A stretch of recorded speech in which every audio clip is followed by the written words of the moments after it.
Hai, mat pagi teman-teman. Mat ketemu lagi sama aku. Hari ini hari Selasa ya, Selasa tanggal 8 Maret 2022.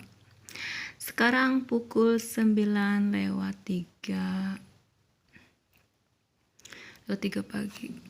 Di luar agak cerah sedikit. Tadi mendung banget. Pagi-pagi gerimis, mendung ini pagi tadi mendung, ini agak cerah, mudahan cerah sampai siang atau sore karena aku baru aja selesai nyuci baju baru dijemur. Mudah-mudahan, kemarin kan berapa hari, 3 hari hujan terus mulai pagi, jadi nggak bisa cuci baju, jadi numpuk ya, baru sekarang nyuci tadi. Aduh, agak capek sih, manual nyucinya kayak gitu. Aku sebenarnya mau bincang-bincang, ngobrol-ngobrol aja tapi nggak ada temen ini, jadinya ngobrol sendiri. Seharusnya live streaming tapi nggak boleh karena belum mencukupi subscribernya kan, jadi nggak boleh live streaming. Jadi ngomong ngobrol sendiri aja, kalian yang dengar 1 atau 2 orang ya lumayan, ada yang mau dengerin. Gak apa-apa. Ada yang sekarang kan lagi heboh-hebohnya, yang Thailand, yaitu artis itu. Makanya itu teman manajernya semua yang di atas itu kan, yang di atas speedboat itu. Makanya sekarang itu aduh, meski teman-teman dekat atau apa harus waspada sekarang ini, nggak bisa terlalu dipercaya lagi. Iya, zaman sekarang aduh semua serba kayak kerasukan apa itu ya, temen bisa ngelakuin yang kayak gitu. Belum jelas juga sih apa sebenarnya yang terjadi kan sebenarnya, tapi kalau kita lihat kan banyak kejanggalan kayak gitu. Aku sering dengar yang kayak gini-gini kriminal karena ada kesempatan kayak gitu. Makanya enakan di rumah ya, jangan terlalu keluyuran kayak gitu. Keluyuran di luar banyak resiko kan, lebih baik di rumah. Lagi ngapain sekarang kalian? Lagi ngapain? Kalau yang kantor pasti kerja lah, sibuk di kantor. Ini aku nanya yang di rumah, ngapain kalian? Lagi ngapain? Lagi beberes, lagi nyapu rumah, lagi nyuci. Banyak ya kegiatan. Dikira ibu rumah tangga atau gadis putri di rumah itu nggak ada kerjaan, ya banyak kerjaan. Semua dikerjain, ya masak, ya nyuci, nyetrika, macem-macem. Sibuk pokoknya. Ya, disyukuri aja semuanya. Kita masih dikasih nafas kehidupan oleh yang di atas, oleh Tuhan, dan kita masih sehat sampai sekarang ini. Banyak yang nggak nyampe sekarang, ibaratnya tanggal hari ini kan, ibaratnya yang malam tadi mengembuskan nafas. Itu disyukurin aja. Nikmat meski yang sekecil sekalipun kayak gitu, disyukuri. Bagi kalau memang ada yang lagi sakit, semoga cepat sembuh ya kayak gitu. Kan cuaca kayak gini banyak yang flu, batuk kayak gitu. Itu masih ada biskuit. Pengen sih bikin teh atau kopi, tapi ntar deh, mikir itu kan ada gulanya kayak gitu. Sebenarnya lebih bagus itu kan air putih kayak gitu kan minumnya, tapi kan pengen juga sekali-sekali minum teh, atau apalagi kayak gini kan. Pagi tadi dingin banget dingin banget kan, bekas hujan yang kemarin tuh kan seharian sampai malam juga. Lebat juga kan, aku nggak ngerekam yang kemarin itu, jadi malamnya dingin sampai pagi dingin banget, menggigil. Ini mudahan, tadi mendung juga, masih mendung kayak gitu, tapi nggak bisa lagi, harus nyuci. Jadi mudah-mudahan hari ini cerah. Itu lihat kan agak cerah udah. Kalau di samping kan gelap sih, kayaknya ada awannya kayak gitu, tapi yang di sekitar matahari kayaknya nggak ketutup jadinya mataharinya, jadi agak cerah. Mudah-mudahan sampai siang. Oke lah kalau sore hujan nggak apa-apa, asal jemuranku udah kering kayak gitu. Aduh, apalagi ya. Apa ngomong apa ya, makanya seandainya live streaming kan bisa apa kayak gitu kan, ngobrol berinteraksi, ini nggak ada. Aku bacain aja ya, bacain pengetahuan aja untuk gadis putri, gadis remaja putri kayak gitu, atau ibu-ibu kayak gitu kan, pengetahuan tentang gangguan siklus haid kayak gitu oleh Dr. Arju Anita SPOG. Mau bacain, tadi udah sarapan sih pagi jam berapa ya, 5:30 sarapan. Aku ngoseng-ngoseng buncis, ada burger terung itu terong yang diisi sama udang yang di apa, di bukan di blender, di ulek sama bawang putih sama itu sama merica kayak gitu kan, diisiin ke terongnya, habis itu digoreng kayak gitu, enak banget. Ikan itu sama telur juga, oseng-oseng buncis pedes namanya. Aku suka terong kayak gitu, apalagi pokoknya udang segala udang kayak gitu kan, udang itu enak banget, mau dibikin apa aja sedap kayak gitu. Suka banget aku udang, bisa dimacem-macemin, mau digoreng, mau direbus, mau dioseng-oseng, semua enak pokoknya. Namanya udang. Kalau udang yang gede itu udang galah, kalau di sini bilang kan itu mahal banget, bisa hampir 200.000 1 kilonya, mahal ya. Beli yang kecil-kecil aja jadinya. Memang itu yang biasanya kalau yang abang-abang sayur bawa itu nggak ada sih, yang besar jarang kalau ada, itu juga mahal, makanya beli yang kecil-kecil itu aja. Udang kecil, udang sungai. Oke, aku mulai baca aja ya.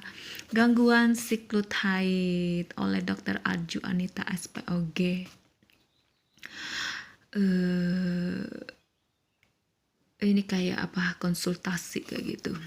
Dokter Aju yang terhormat, saya gadis 19 tahun, mendapat haid pertama di usia 13 tahun. Awal mendapat haid selalu rutin setiap bulannya hingga setahun lamanya. Setelah itu tak mendapat haid lagi selama 6 bulan. Tapi tiba-tiba saya haid lagi, dan entah kenapa haidnya banyak sekali, bahkan berlangsung sampai 15 hari. Kenapa ya suaraku agak serak nih? Saking banyaknya, setiap 2 jam sekali saya harus mengganti pembalut karena cepat penuh. Bahkan setiap ke sekolah saya pakai popok sekali pakai atau diapers agar tak harus sering mengganti pembalut. Darah haid yang keluar lebih banyak berupa gumpalan. Sejak saat itu, haid saya tak teratur dan hanya haid setiap 2-5 bulan sekali. Jadi kira-kira dalam setahun saya hanya dapat haid 3-4 kali saja. Dan setiap haid tak lebih dari 4 hari. Saya pernah bertanya ke orang tua dan teman. Menurut mereka, saya mungkin akan sulit mendapat keturunan karena rahimnya kering. Saya juga pernah diperiksa ke bidan dan dites kehamilan. Hasilnya negatif. Mungkinkah ada penyakit berbahaya di rahim saya seperti kanker atau lainnya? Apa faktor yang menyebabkan siklus haid saya tak teratur? Apakah ada faktor keturunan yang mempengaruhinya? Sebab ada beberapa tante saya dari pihak ibu yang mandul. Bagaimana solusinya? Saya ingin periksa ke dokter kandungan, tapi saya ingin konsultasi dulu dengan dokter Arju. Saran dari dokter sangat saya butuhkan. Terima kasih. Ria Fajriani di Johar Baru, Jakarta. Oke, apa tanggapan ibu dokternya ya? Nona Ria di Jakarta, siklus haid memang bervariasi. Dasarnya, siklus haid ditentukan oleh kondisi hormon yang kita miliki. Selain itu, siklus haid bisa dipengaruhi oleh kondisi yang bisa mempengaruhi hormon kita. Misalnya ada stres. Misalnya ada stres yang membuat kondisi hormon jadi tak seimbang, sehingga bisa membuat siklus hormon berubah. Perdarahan haid terjadi secara ritmis mengikuti siklus haid yang normalnya berkisar antara 21 sampai 35 hari sekali. Perdarahan haid adalah darah yang keluar dari rahim yang sehat. Lamanya antara 3 sampai 6 hari.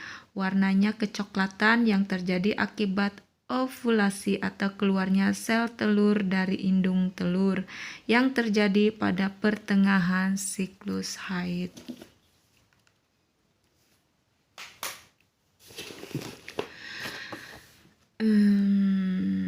Siklus haid yang terjadi dipengaruhi oleh beberapa hormon. Hormon-hormon tadi sebagian dihasilkan oleh otak, sebagian lagi dari indung telur.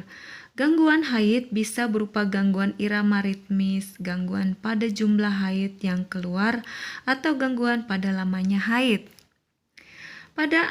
Pada kasus Anda, tampaknya waktu haid memanjang karena ada perubahan keseimbangan hormon. Kemungkinan besar Anda saat ini tak mengalami ovulasi atau peristiwa keluarnya sel telur dari indung telur yang terjadi 1 kali sebulan dan terjadi di pertengahan siklus haid. Ini menyebabkan siklus haid memanjang atau lebih lama. Perubahan yang Anda alami cukup bermakna karena perbedaannya jauh. Faktor lain yang mempengaruhi bisa juga disebabkan adanya perubahan berat badan, stres, dan mungkin ada penyakit yang sedang Anda derita. Wanita saat memasuki masa puber akan memasuki masa di mana terjadi pematangan dari sel telur, sehingga terjadi pengeluaran sel telur yang bisa kita sebut ovulasi. Secara awam, akan terlihat datangnya haid secara teratur. Kondisi ini menunjukkan hormon kita mulai memasuki usia subur di mana sel telur yang dihasilkan bila dipertemukan dengan sperma akan terjadi kehamilan. Masalah keturunan seperti tante Anda belum bisa dipastikan saat ini. Perlu diketahui secara jelas penyebab keterlambatan kehamilan pada pasangan itu. Sulit untuk mendiagnosa seseorang mandul tanpa melakukan pemeriksaan secara seksama. Pada umumnya mandul tak diturunkan. Kemungkinan adanya keganasan seperti yang Anda khawatirkan kecil kemungkinannya bila ditinjau dari jumlah darah, lamanya haid, dan usia Anda sekarang. Kemungkinan adanya masalah pada alat kandungan Anda bisa saja terjadi. Masalah bisa timbul dari indung telur Anda, karena indung telur adalah penghasil hormon yang akan berfungsi pada siklus haid. Selain itu, kemungkinan lain adalah gangguan produksi hormon dari organ lain selain indung telur, yang akhirnya mengganggu keseimbangan hormon Anda secara menyeluruh. Usaha terbaik adalah Anda mulai berkonsultasi dengan dokter kandungan. Biasanya akan dilakukan beberapa pemeriksaan secara fisik, ultrasound, dan laboratorium. Untuk pemeriksaan seperti ini Anda harus sabar karena dibutuhkan waktu agak panjang, mengingat pemeriksaan yang dilakukan akan disesuaikan dengan siklus haid Anda. Dan Anda harus menjalaninya teratur pada satu dokter kandungan atau satu rumah sakit atau klinik yang memang menangani masalah hormon. Jangan berpindah ke dokter lain dulu sebelum semua pemeriksaan selesai dijalani, karena Anda akan mengulang lagi semua pemeriksaan tadi. Oke, sampai situ aja bagi remaja putri ya. Bagi kaum wanita kayak gitu. Oke, selamat pagi semuanya. Selamat beraktivitas aja. Kita jumpa lagi nanti di video selanjutnya. God bless you. Have a nice day. Love you all. Bye.